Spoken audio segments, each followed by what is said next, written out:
muri yeZimbabwe tinokuchingamidzai zvekare kune chimwe chirongwa pano paZim Facebook Secrets and Confessions. Tadzoka zvekare nemamwe mamessages rekedzei tibva tapinda mumamessages edu yatadzoka takakubatirai zvakangoma hazvo veduwe. Message yedu yekutanga yakamira sekudai: hanzi mukoma makadii zvenyu, ndinokumbirawo kuti muge muchindiposterawo nyaya yangu makavigawo chitupa changu. Ininiwo basa rangu randinoita ndinoraramawo nekuita mapiece job. Kazhinji ndinongoitawo zvekungokata loni uye zvekare nekusakura dzimba dzevanhu.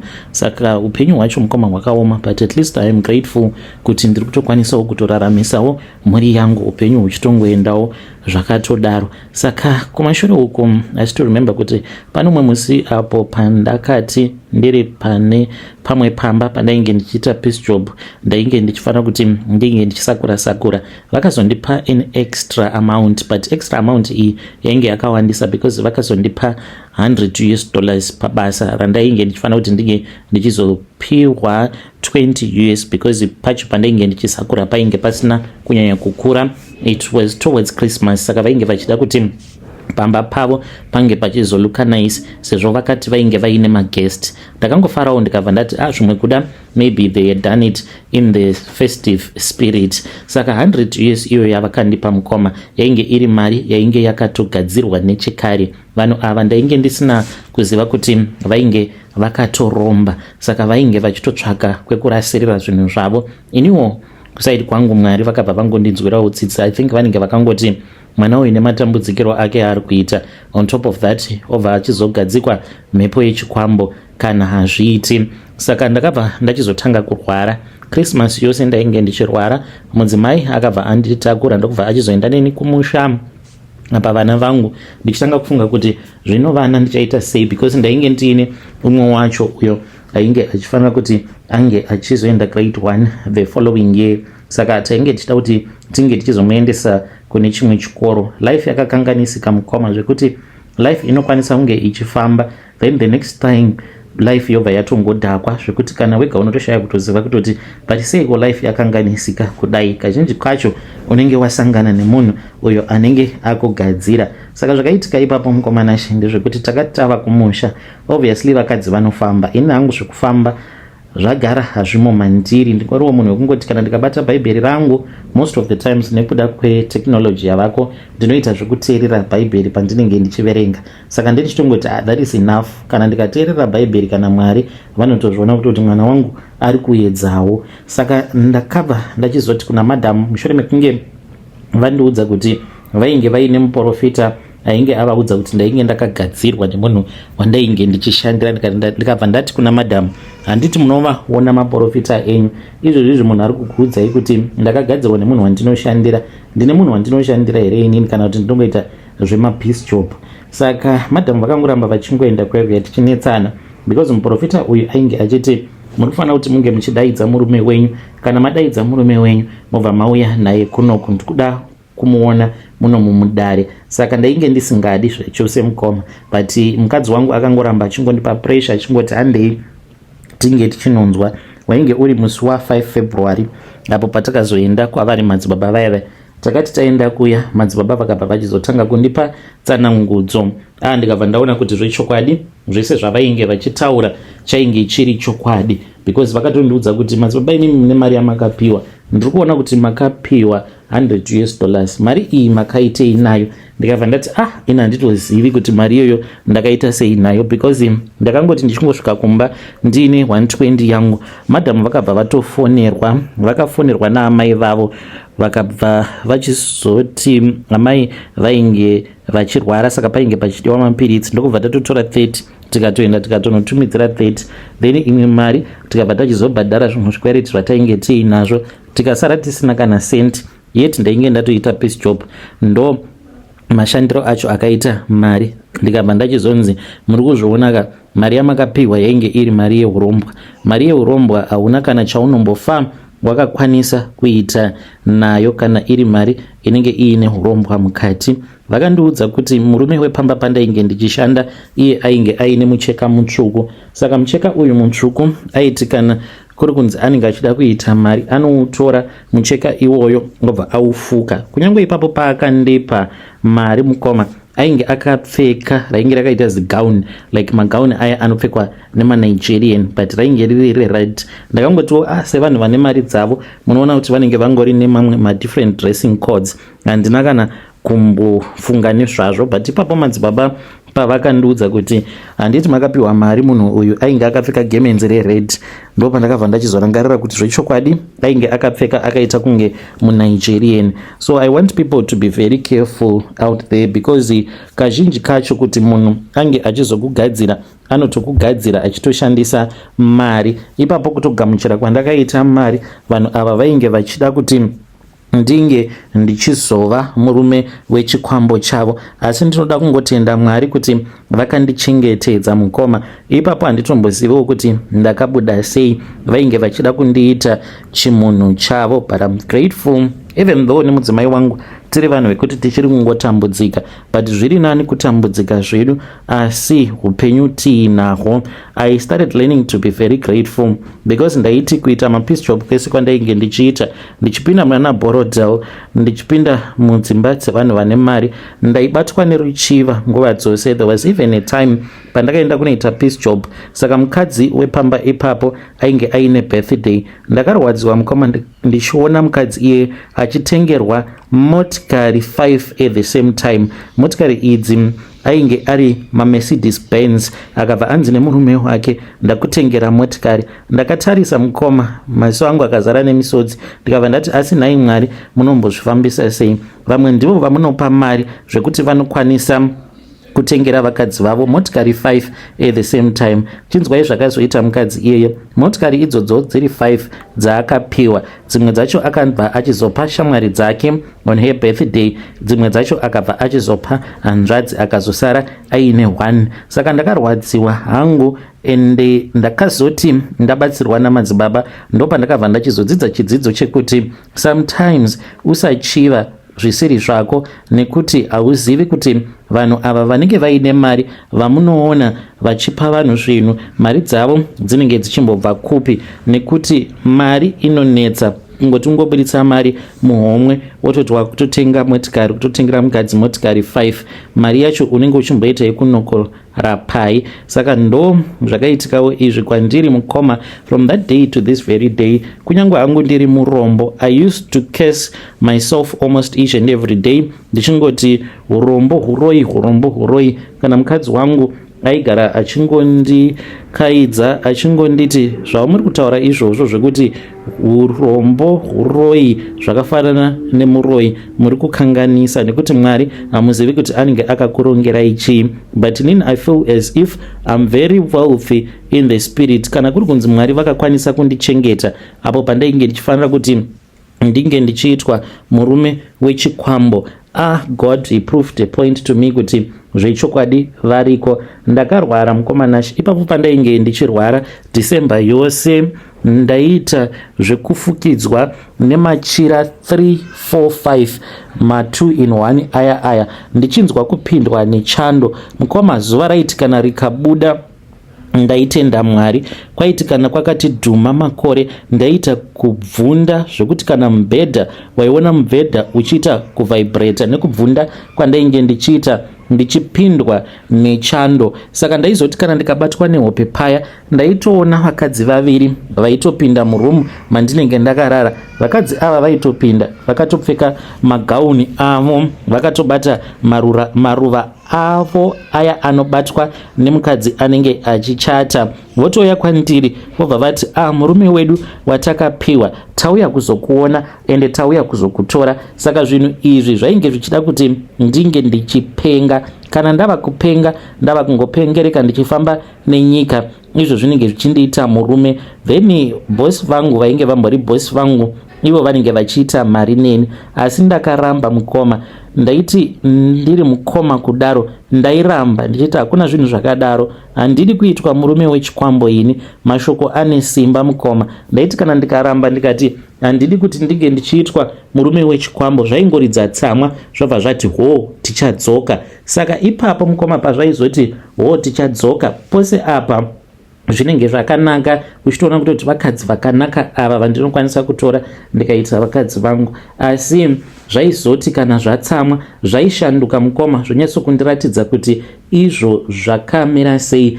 Zvaibva zvadzoka zvobva zvaita tumwe tumhuka tudiki diki twandisingakwanisi kunyatsokurondedzera, twaita sekunge tukumakonzo tuchityisa, twobva twaridza tsamwa, twobva twanyangarika. Ndo zvaiitika ipapo pandainge ndiri mukoma, asi nenyasha dzaMwari mukoma I recovered. Ndaiti zvimwe kuda ndichafa ende ndaigara ndichingochema, ndaingoti ndikamuka ndobva ndatanga kufunga vana vangu, ndobva ndati asi nhai Mwari, kana kuri kunzi ndikafa, saka vana vangu chii chichaitika kwavari, kwamukadzi wangu chiiko chichaitika kwaari, but nenyasha dzaMwari ndichiri kurarama, ndiri mupenyu. Hey, vedare ndo message iyo yandakatumidzirwa ichibva kuna mukoma vedu. Hanzi dzimwe nguva unokwanisa kuita ruchiva ugochiva upfumi hwevamwe, asi chikuru ndechekuti unofanira kuti unge uchingotenda Mwari nguva dzose uchiti Mwari makanaka. Let us try to talk about this in the comment section. Regedzai tibva taenda panyedu inotevera. Nyedu inotevera yakamira sekudai so. Hanzi makadi zvenyu mukoma, ndinokumbirawo kuti munge muchindiposterawo nyaya yangu makavikawo chitupa changu. Ininiwo ndauya pano ndiine secret yangu iyo yandiinayo. Secret yangu mukoma nashe yakamira sekudai so. Ininiwo ndakadzidzawo mugweru in college, but ndakakurira muHarare. Ndainge ndichigara navatete vangu. Vatete vangu vainge vari munhu aigara achingondishungurudza. So ipapo pandakazowanawo mukana wekuti ndinge ndichienda kucollege, I then chose kuti ndinge ndichienda kunodzidza kugweru. So my sister vainge vava muno muSouth Africa.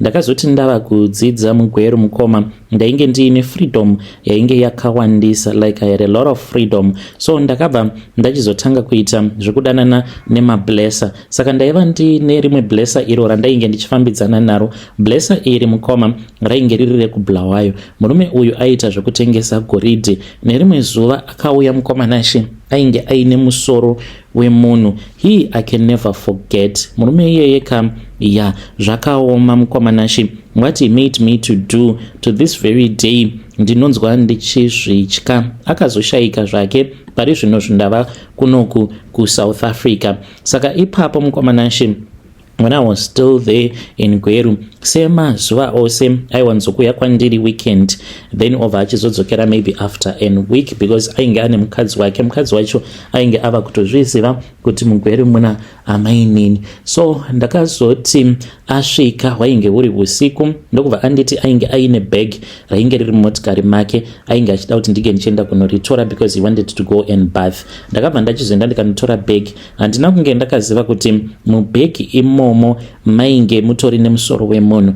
Later on tatorara mukoma, ndakanzwa kuti there was something that was smelling like blood. Ndopa ndakamubvunza akabva anditi sorry man, ndandakanganwa kukuudza. Ndikati wanga wakanganwa kundiudza kuti kudi? Akabva atora phone yake akabva ati shit, it's already time, I am supposed to meet up with these other guys. Mukasha upfeke zvinodziya, there is somewhere that we need to go to. Ndokubva ndachizomuka paya and I wore some clothes that were warm. Ndokubva tachizoti tava mumotikari akabva anditi do not be scared, pane zvandoda kukuudza tisati tasimuka, and you have to understand you are my woman, right? Ndikabva ndati yes. Akabva achizoti kwandiri mbegi mainge muine musoro wemunhu. I thought kuti maybe he was joking. Akabatidza kalight car yake mumotikari kuti ange achizondiratidza. Akabva achizotora bag rainge riri kubag seat akarigadzika pamakumbo. Ndokubva achizovhura. Chinhu chandakatanga kuona rainge riri bvudzi remunhu kadzi uyo ainge akarukwa mabraids. Ndikabva ndati iwe musoro wemunhu uyu. Akabva achizouburitsa musoro uya. Ndokubva andiratidza musoro uya akabva anditi you can see musoro wemunhu. Mukoma I was shocked like I had never been shocked in my entire life. Ndakabva ndatanga kuchema. Akabva anditi musachema madam, ndo panotobva mari yedu. Kana maiguru vako vanotozviziva, and ivo ndivo vatondiudza kutoti ndige ndichizotokuratidza. Ndakandifanira kuti ndinge ndichiuya namaiguru vako, then tobva taenda kumaini. Vainge vaine kwavainge vachima achimaina kukwekwe uko ndokwa ainge achida kuti tinge tichienda. We drove mukomana achi tikabva tachizoenda kukwekwe. Tasvika Kwekwe ndakaona kuti ainge akatomirirwa nevamwe vake because ivo vanoita zvokusponsor makorokoza. Vakabva vachizotora musoro uya vakabva vachizoupa ng'anga, but mapiro acho avakaita ng'anga iyi mukoma vainge vakapfugama vose, vainge vakamira pamberi payo vakaipfugamira ng'anga iyoyo. Saka ng'anga iyi mushure mekunge vaipa musoro yakabva yachizoenda pamwe painge paine rimwe gomba ndokubva yachizokanda musoro iwoyo mugomba. Mukoma sound yakabudamo mumugodhi imomo, like I had never heard such a sound. Maita sekunge mainge muine shumba dzainge dzirimo mugomba imomo dzainge dzava kurwira musoro iwoyo.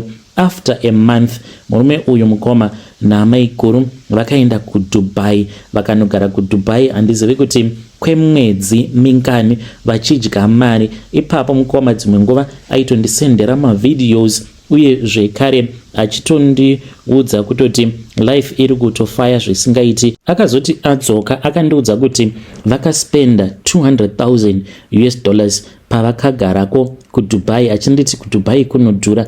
$200,000 yavakashandisa mukoma. Eniwo akandipa mari akabva anditi yako iyi yeallowance akandipa 20k. Ndine imba yandakatenga mugweru pandainge ndichiri kucollege. Imba iyi vanhu vakazotoziva nezvayo, like hama dzangu dzakazotozviziva. Ndava kuno kuSouth Africa, ndatoroorwa, ndatova nemwana, vanhu ndopa vakazozviziva kuti musikana ane imba iri kugweru. But mukoma nashi imba iyi ndainge ndagara ndiinayo nechekare, ende vanhu vainge vasingatozvizivi kutoti pandainge ndichigarako ndichiti pamba pandiri kugara landlord wepo anonetsa. Ndaitopiwa mari yerent navatete vangu nasisi vainge vagara vari kuno kuSouth Africa.